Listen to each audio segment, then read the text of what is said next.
2019లో YSR Congress party తరపున తమ్మినేని సీతారాం గారు speaker అయినప్పుడు చంద్రబాబు నాయుడు తీసుకొచ్చి మర్యాదగా కూర్చోబెట్టాడు కుర్చీలో. తెలుగుదేశం పార్టీ నుంచి ఎవడన్నా ఒక్కడన్నా సాంప్రదాయబద్ధంగా స్పీకర్ని తీసుకొచ్చి కూర్చోబెట్టారా? వాళ్ళు ఎక్కడికి పారిపోయారు?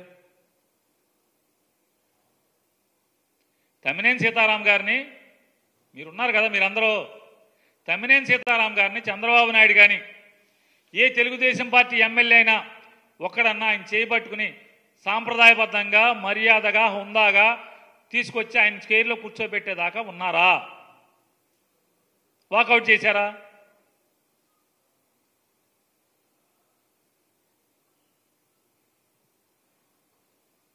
ఎందుకు వాకౌట్ చేశారు?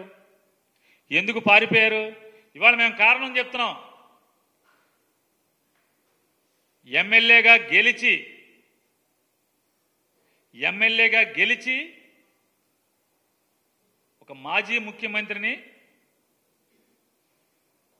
ఈడు ఓడిపోయాడు కానీ ఈడు సావలేదురా, ఈయన చంపేయాలని చెప్పి మాట్లాడేటువంటి సంస్కారం ఉన్నవాడిని మీరు స్పీకర్ చైర్లో కూర్చోబెడుతున్నప్పుడు మేమెందుకు ఉండాలి అని చెప్పి మాకు అనిపించింది.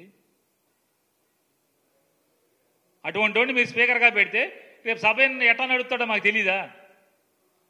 అందుకని మాకు నచ్చలేదు. మరి సీతారాం గారిని మీరెందుకు ఉండలేదు?